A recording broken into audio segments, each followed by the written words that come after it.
Сәлеметсіздер ме, құрметті әріптестер?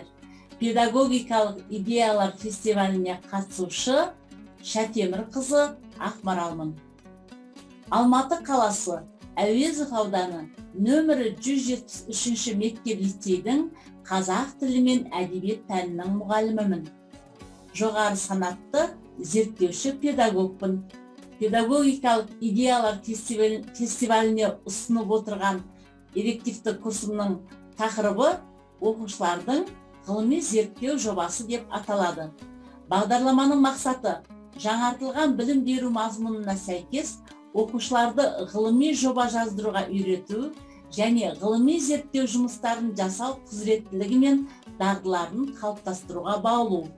Бағдарламаның өзектілігі мектеп оқушыларының жас ерекшелігі мен таным қабілетін ескере отырып, ғылыми зерттеу жұмыстарын жазуға, түрлі тәжірибе, эксперименттер жасап үйренуге, сыни ойлауы мен зерттеушілік қабілетін қалыптастыруға септігін тигізеді.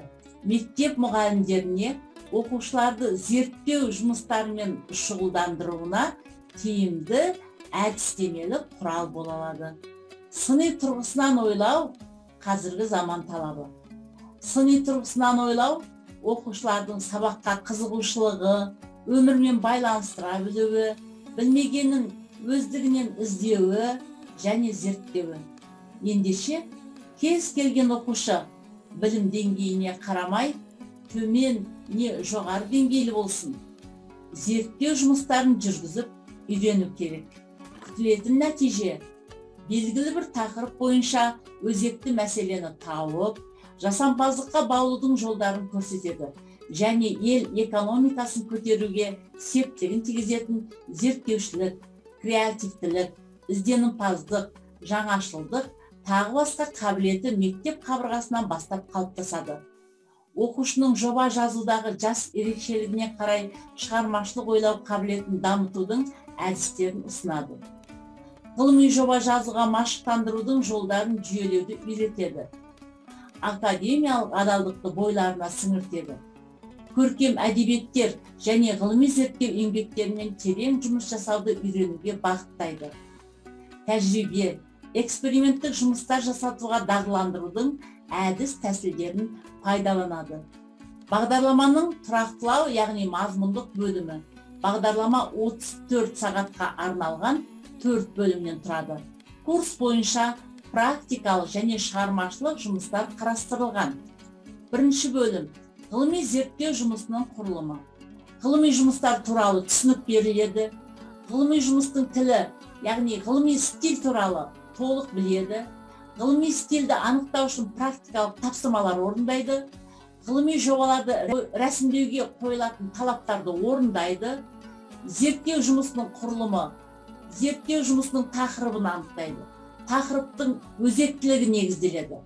Анықталған тақырып бойынша зерттеу жұмыстарындағы жеткіліксіз тұстарын талдау және сараптау, зерттеу жұмысының объектісі мен нысаны, практикалық тапсырма, яғни ғылыми зерттеу жұмысының құрылымын дайындауға 9 сағат беріледі. Екінші бөлім – зерттеу жұмысының ғылыми негіздері. Зерттеу жұмысының мақсат міндеттерін анықтау, зерттеу жұмысының болжамдарын анықтау, зерттеуге ұсынылатын негізгі тұжырымдарды білу, синхронды және диахронды зерттеу жұмыстарын жүргізу, зерттеу жұмысының практикалық маңыздылығы, зерттеу жұмысының жаңалығын анық. Келесі үшінші бөлімде нені білеміз? Бұл жерде зерттеу жұмысының қадамдары қадам-қадаммен айтылады. Бірінші, зерттеу тақырыбына байланысты дереккөздермен жұмыс жасауға 1 сағат, зерттеу жұмысында сілтеме беру және академиялық адалдық туралы білу, оған 2 сағат беріледі. Ғылыми жұмыстың ішінде қолданылатын әдістерді анықтап үйрену, теориялық әдіс тәсілдер, эмпирикалық деңгейдегі әдістер. Мінекей оқушыны осылай қадам-қадамменен тақырыпты таңдаудан бастап, мақсатын қоюдан бастап, өзектілігін анықтаудан бастап, өзін-өзі қалай ұстауы, жобаны қорғауға дейін осылай қадам-қадаммен берілген. Курсты меңгеру барысында оқушының бойында төмендегідей дағдылар қалыптасады. Өз бетімен ізденіп қажетті материалды таба біледі, таңдаған шығармадан өзекті мәселелерді табады, тың жаңалықтар қарастырып зерттеуді үйренеді. Зерттеу жұмысында түрлі танымдық қабілетін арттыратын әдіс тәсілдерді меңгереді. Талдау, салыстыру, бақылау, сұхбат алу, сауалнама жүргізу, бағамдау қабілеттері дамиды. Тілдегі сөздік қоры көбейеді. Термин сөздерді біледі, тұрақты тіркестерді қолданады, мақал мәтелдерді қолданады. Сөйтіп сөздік қоры байып, осыларды күнделікті өмірде қолдануға дағдыланады. Ақпараттық карталар, диаграммалар, графиктік мәтіндер жасап үйренеді. Өзіндік сараптама жасап, нәтижесін бағалай біледі. Microsoft PowerPoint, Google презентация өнімдерін қолданып, машықтанады. Қолданған сілтемелерді көрсетіп, академиялық адалдықты бойына сіңіреді. Жоба қорғау жұмыстарына қатысып, өзінің көзқарасын нақты фактілерге сүйене отырып дәлелдейді. Міне осы бағытпен оқушым ғылыми зерттеу жұмысымен айналысуда. Оқушымның қазіргі зерттеп жүрген тақырыбы Абай жолы романының тілдік әлеуеті. Абайды зерттемеген ғалым жоқ. Сонда да болса, бізге де жас ұрпақтарға Абайды білу, зерттеу жас ұрпақтың парызы.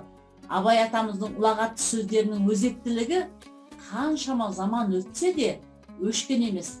Барлық сыныптастарымды Абай жолын оқуға, сөйлеу дағдылары мен мәдениетін байытып, ана тілімізде шешендерше сөйлеу үшін Абай жолы романындағы көркем сөздерді үйренуге шақырамын, дейді Ералхан Айым. Мемлекеттік тілде көркем сөйлеу бағытында ұсыныстар енгізу және пайдалану, осылай тілдік әлеуетімізді байыту, қазақ тілінің өміршеңдігін қолдау негізінде жүргізіліп жатқан зерттеу нәтиже берері сөзсіз. Құрметті педагогикалық идеялар фестивалін ұйымдастырушылар, істеріңізге береке тілеймін. Мен биыл осы сайысқа 3-ші рет қатысып отырмын. Тыңдағандарыңызға рахмет. Құрметтен Шәкемір қызы Ақмарал.